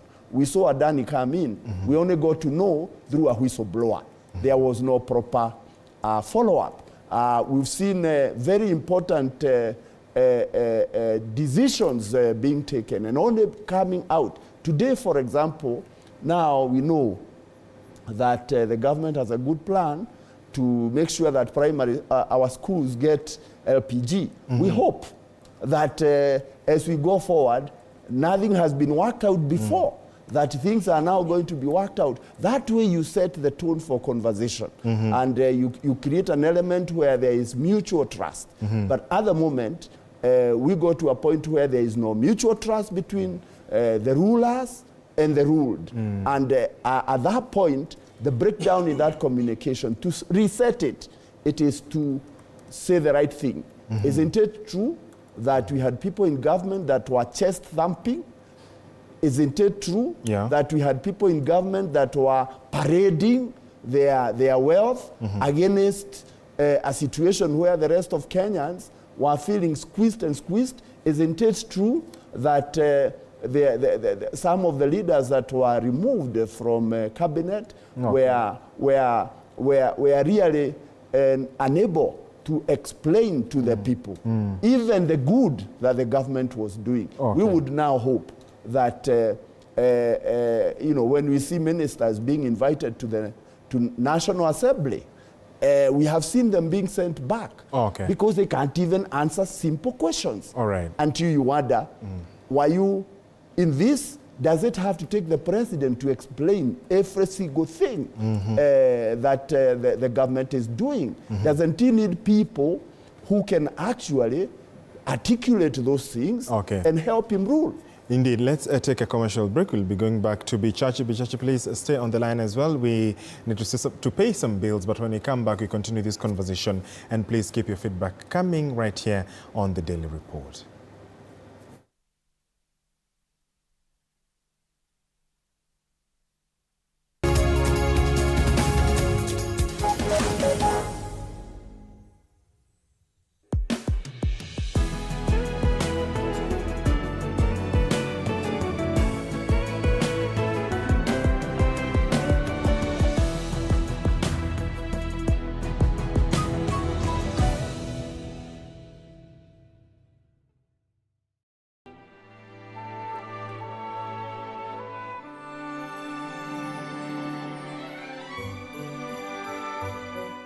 This December, learn about safety precautions to take into consideration this season. If you can remember, if you drive on a motorcycle often, to make sure that you have a helmet, it's key to decreasing the severity of the accidents. If you are passing in a bus from Kakamega to Mombasa, in between, just stand up, stretch your legs, and even when you are seated, keep pumping your feet, keep moving your feet to avoid that long stasis. of blood in the veins. Healthier options for you to maintain a balanced lifestyle amid the holiday hustle. Eating healthy really doesn't mean that you have to deprive yourself, but we really just have to factor on how to strike a balance. Portion control and moderation are very key. Let us enjoy the season, and at the same time, let us try to watch our health and our well-being. Happy holidays.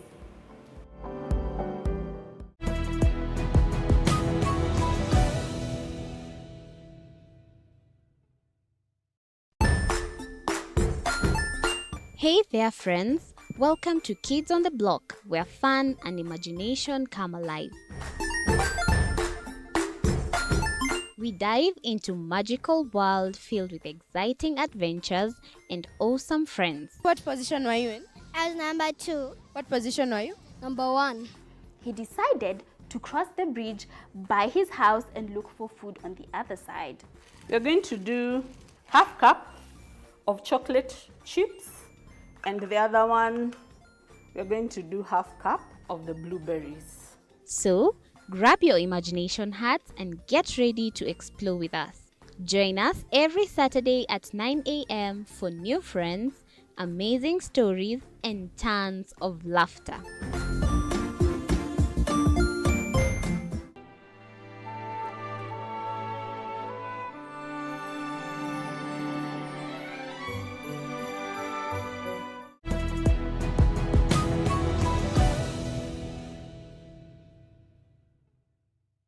Join us as we explore the journeys of those who defy the odds and break barriers. We dive deep into the stories of triumph. Sometimes when parenting a child with a special need or whatever disability, family life becomes a bit complicated, and you may end up raising the child on your own. It's never easy, but what we do, the best thing is to work with another parent who has an elder child than yours. And break through the barriers one story at a time. Push your boundaries beyond the limit. Saturdays at 8 p.m.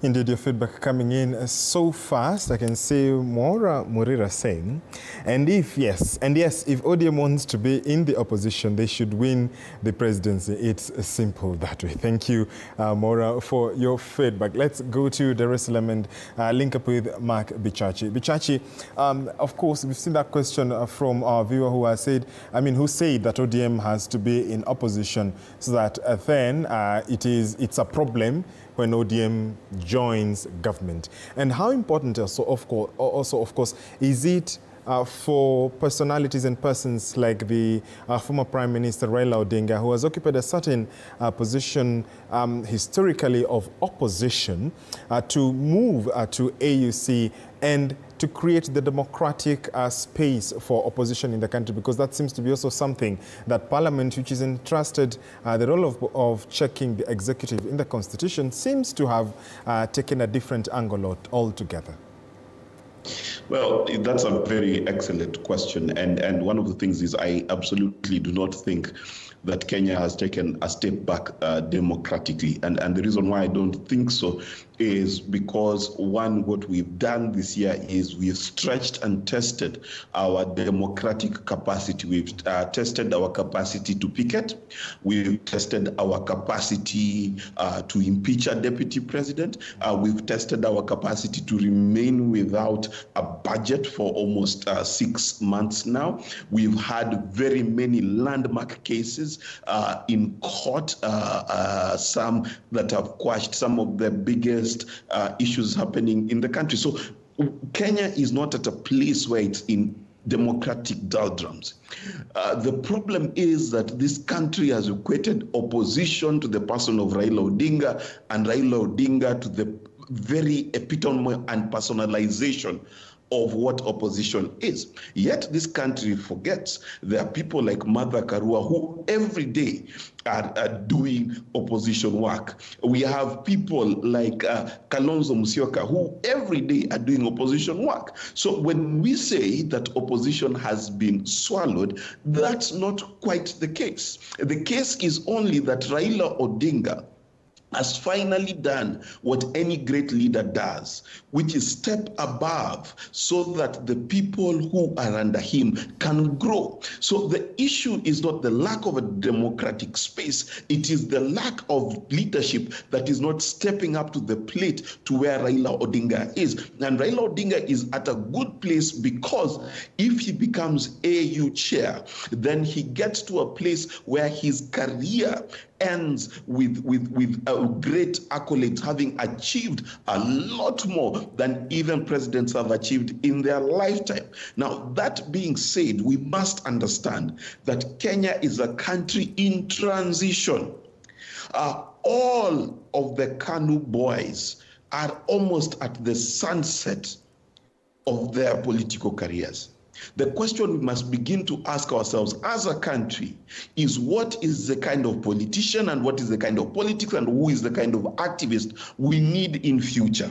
Because what is happening is as Raila Odinga exits and as different voices emerge, one of the communication gaps that has become is that the people feel like there is no voice that is equal and opposite to the person of the presidency. So what needs to happen is as transition happens, we need to get leadership who are capable and up to the task, not in terms of just speaking, but in terms of carrying virtue, expectations, and hopes of the people, in terms of being a proper counterweight to the ruling coalition. That is the true question. However, democracy in Kenya is not in trouble.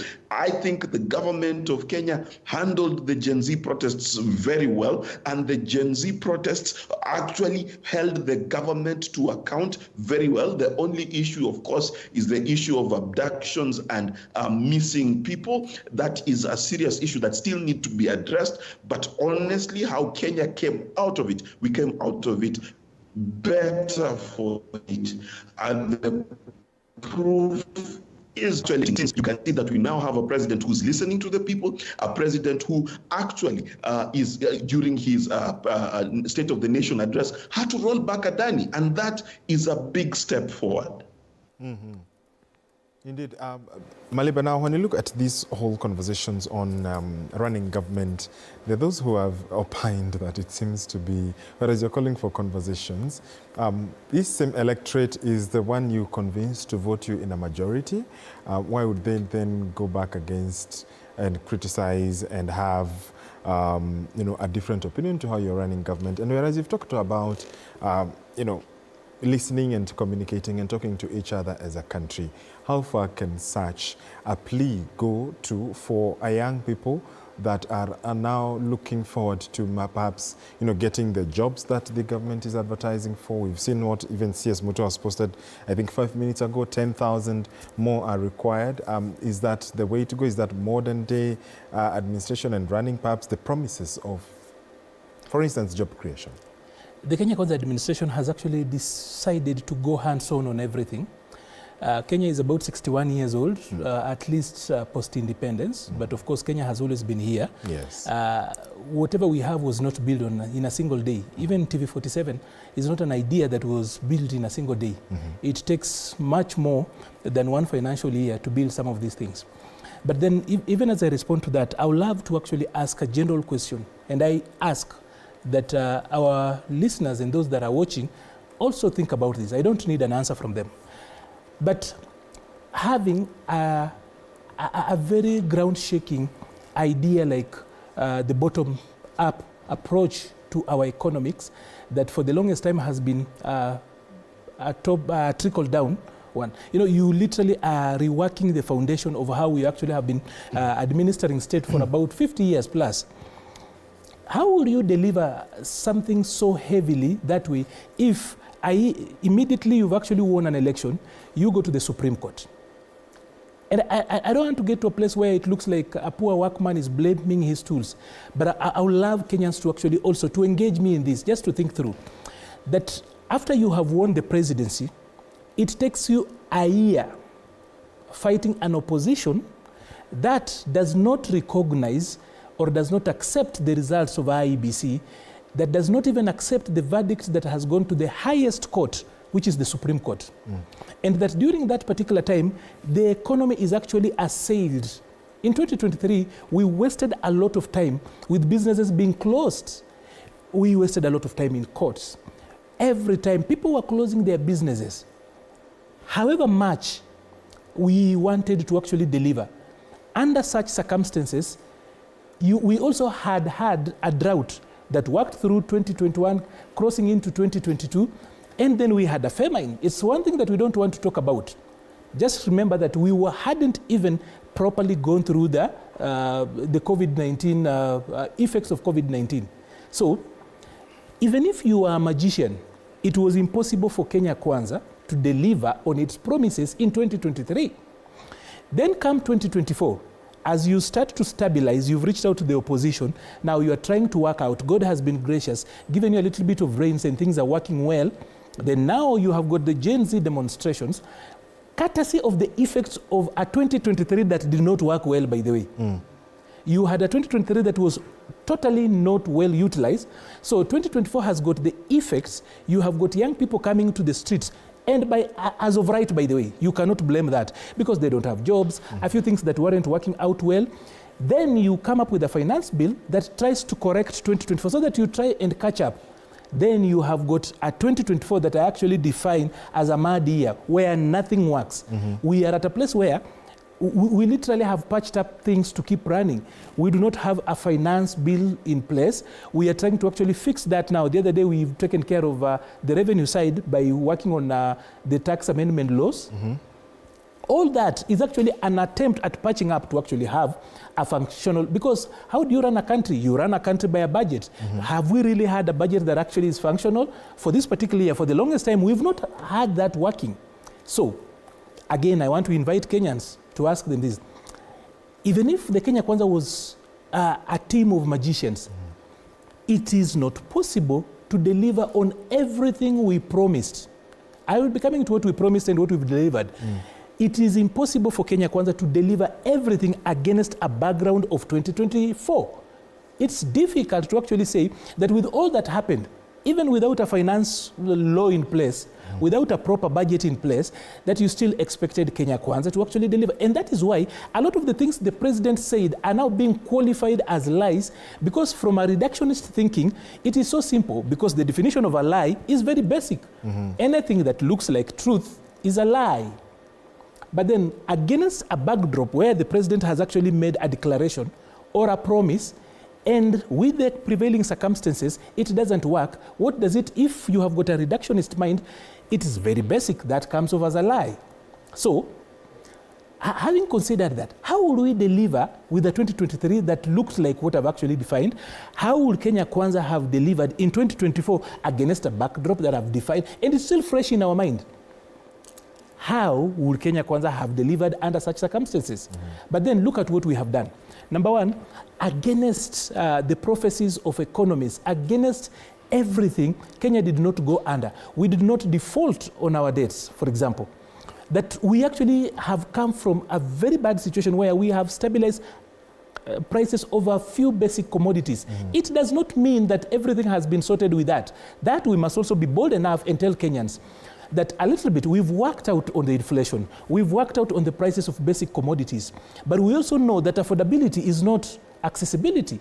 That whereas it can actually be affordable. Like for example, when I lived in New York, I will see that cars, sometimes even a new car will be just $2,000 US, $2,000. That's not a lot of money. So it's affordable, but if you are a Kenyan, is that accessible to you? It's not. So we also understand and we appreciate that whereas a few commodities, the basic commodities have gone down, for some Kenyans, it's not accessible to them. So it's affordable, yes, the prices has gone down, but is it accessible to them? It's not. So we are at a place where we must balance all these things. And that is why I'm inviting Kenyans to a place where we have a conversation. that the government you have, constitution, we are a constitutional democracy. You cannot ask this constitution to defend you and protect you, and you do not want this constitution to also defend the people who have constitutionally been elected and also take care of this particular regime. So it gives both ways. So from where we are as a constitutional democracy, it's important that we speak to each other. There is no winner in a situation, and like Dr. said here, that when a country goes down, there's no winner. So we are at a place where we must talk to each other, not talking at each other. We've done enough of that. For most of this year, we have done that. We've made our point. And just before you forget, probably, we need to send this home so that then Kenyans out there also can look at this conversation as an important part of it. We told the president to relook at his cabinet. He did. There is no president since independence who actually reworked his cabinet, courtesy of the people going to the street. It's never worked. That is a score we made as Kenyans. Perhaps how he did it, the outcome he gave the new cabinet may not have been very satisfactory. Look at this. We elected a man who has got, first of all, you must actually be a person who has got all your faculties correctly to be elected. So we expect the president to use wisdom, to use, to also think. He is also at discretion to come up with a team that can deliver for him. But I can tell you, George, that there has never been a time when the whole cabinet went home, courtesy of the people asking that. Policy has changed drastically, by the way. We've done away with the First Lady's kitty. We've changed policy. We threw out the entire budget. And the budget is legitimacy. That we listened to the people and did away with the entire budget. We're talking about the finance bill going home, the entire of it. That is too much of progress that we cannot then actually try to trivialize that. Unless we just want to keep on going, I would ask to what end? Okay. Yeah. Indeed. Dr. Again, Dennis Othembo asked, in the current constitution, there's no opposition. What we have is the majority and minority in parliament, so the whole parliament should provide oversight to the executive. Parliament has failed us. Whereas there is the outlook on the executive, there is also parliament that has a section of Kenyans who say has failed them. Looking at 2024 and perhaps now as we enter the home stretch of this conversation, what would be some of the ills that Parliament would need to resolve to gain confidence of the public? Because they have also said, given a chance, they would send these guys home. I think for the record, let's also agree that Kenyans are known globally for the longest to be very tolerant people. Kenyans are known to be very hardworking. I think Kenya is one of the countries that has the best human capital anywhere in the world, at least in Africa. And to that extent, the Kenyan people are people who can easily be engaged, provided that their leadership gives reciprocal. Now, we have a scenario, yes, we have the three arms of government. You have the judiciary, you have the executive, you have the parliament, both the National Assembly and Senate, who are supposed to be checking the excesses of the executive. In the county governments, the assembly, the county assembly is supposed to be checking the excesses of the executive. But having said that, the architecture of our constitution is such that there's a ruling coalition. Yes. That forms, in a good situation like we have in Kenya today, whichever way it happened, you have the executive that also has the majority in the parliament, to which extent that executive can be able to have a very collaborative approach to push the agenda they want, the legislature they want, using that majority.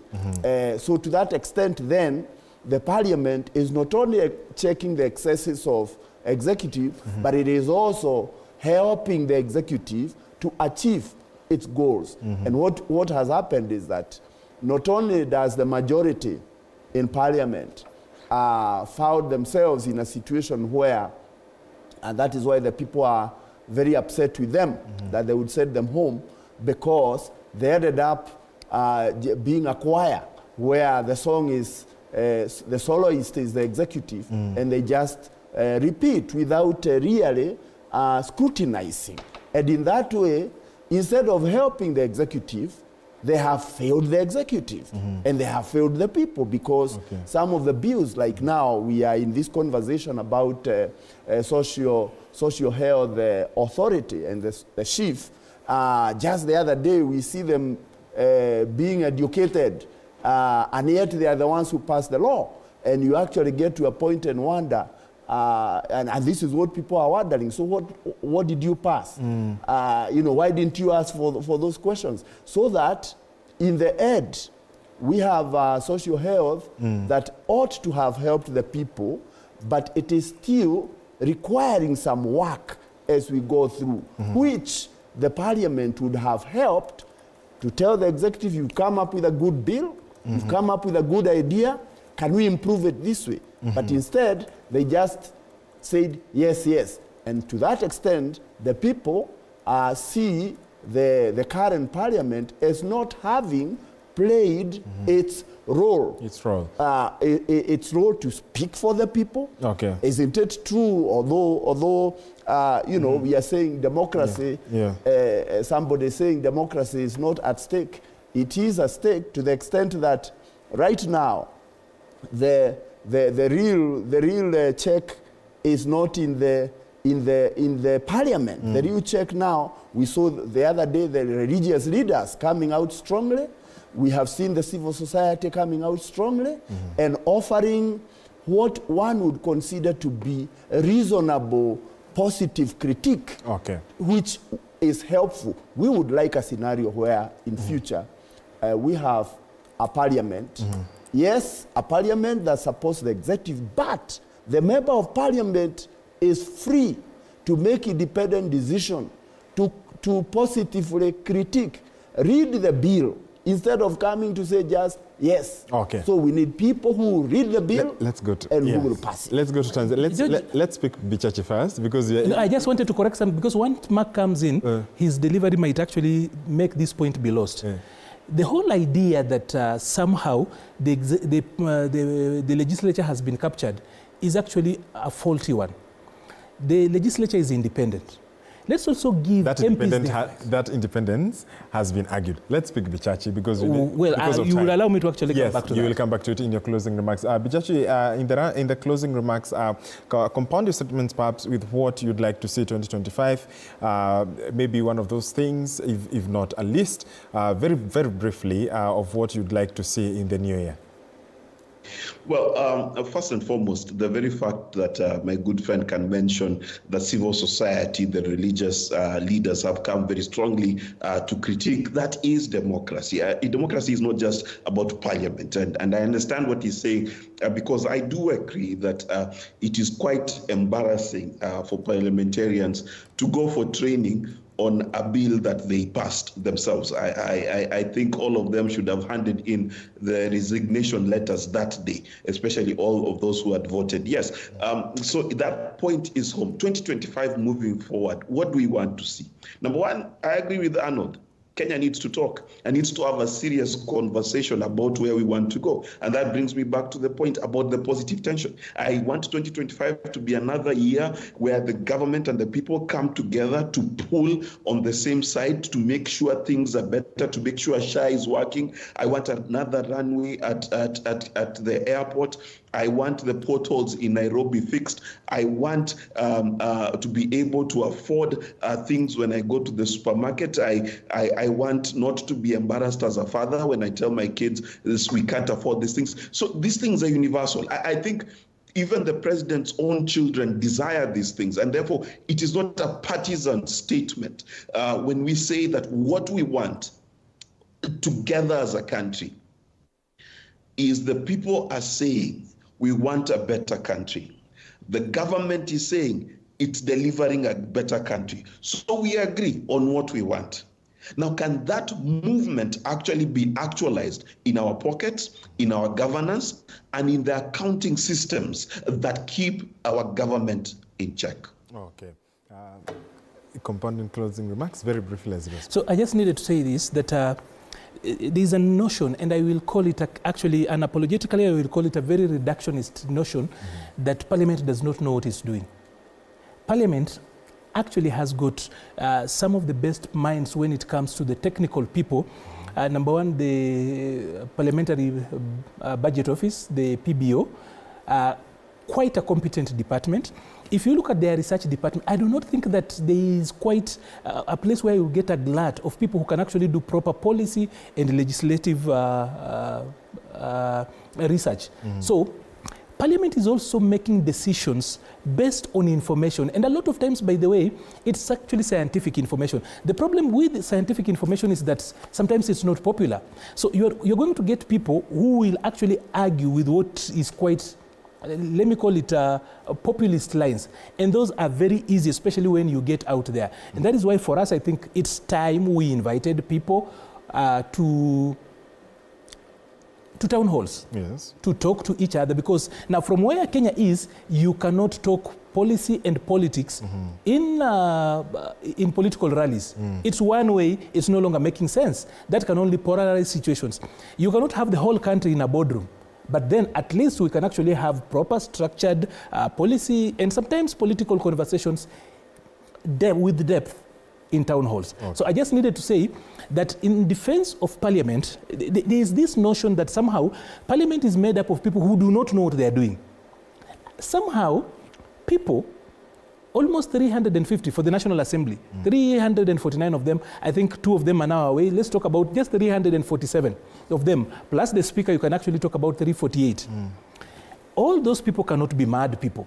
To sit down and make decisions that totally are far removed from data, the situation might not really be good. Sometimes data is not really appealing. So Parliament is entirely not mad. It's important to say that. And when they make these decisions, they're not making it at the behest of the executive. And also, even where the executive asks Parliament to back its policies, it's also data-driven. The executive also represents the people. In the executive, we do not have people whose business is actually to go and torture Kenyans. That's not what we are doing. Sometimes, in the long stretch, you might not see or actually appreciate what we are trying to do. But I can tell you 100%, Kenya Kwanza means well. Kenya Kwanza knows exactly what it's doing. It's not popular at the moment to do some policies, but those policies do not come from a place where somebody wants to torture Kenyans. So as my closing remarks will be this way. Dear Kenyans, difficult as this year has been, difficult as 2023 was, and hard as the situation might be, I want to invite all of us, as we go to the midterm, to have a national conversation. You raise your point, allow government to also, we on this other side, to also tell you our story, because it's about storytelling. What they are talking about is that they are telling one side of the story. There are more than one side to a story.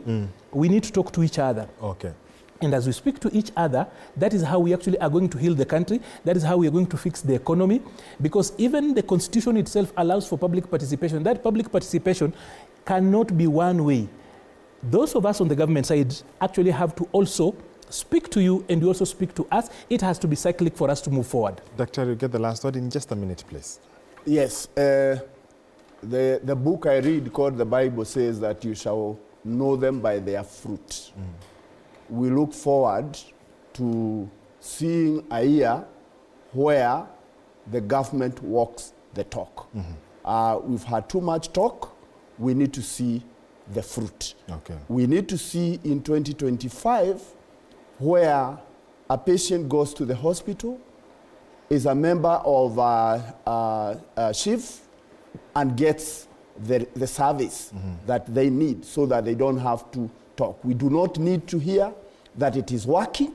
We want people to say it is working. It is working because they are receiving. We look forward, waiting too late to get grade 9 classrooms done. We look forward that in January, the JSS students who are in grade 9 in our public schools, they will go there and find a classroom. So we look forward, I think as Kenyans, we would like our government to work for us, and we as the people participate as required. Finally, we look forward to Parliament, members of Parliament, whichever way you are elected as a member of Parliament, to represent the people Okay. and to articulate what it is the people want, where it requires you to check the executive, check the executive. Where it requires you to support the executive agenda, support it. Then we can have a working nation. A working nation. Wishing you a Merry Christmas and a Happy New Year. Asante sana. I've been speaking to Dr. Moses Mwangi, political commentator, Arnold Maliba, Head of Policy and Public Affairs at UDA. Thank you, gentlemen, for joining us in studio.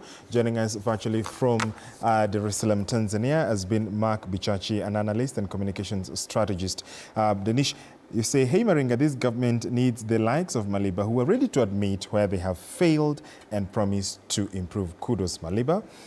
Someone says here on SMS, Hassan Mukuria from Naivasha, problem with Kenyans is stupid politics. We hope to have a good and wonderful 2025. That has been the show tonight. My name is George Maringa. As always, stay safe and be kind to one another. On sign language, earlier on, we did have Calvin McCory. Good night from Nairobi.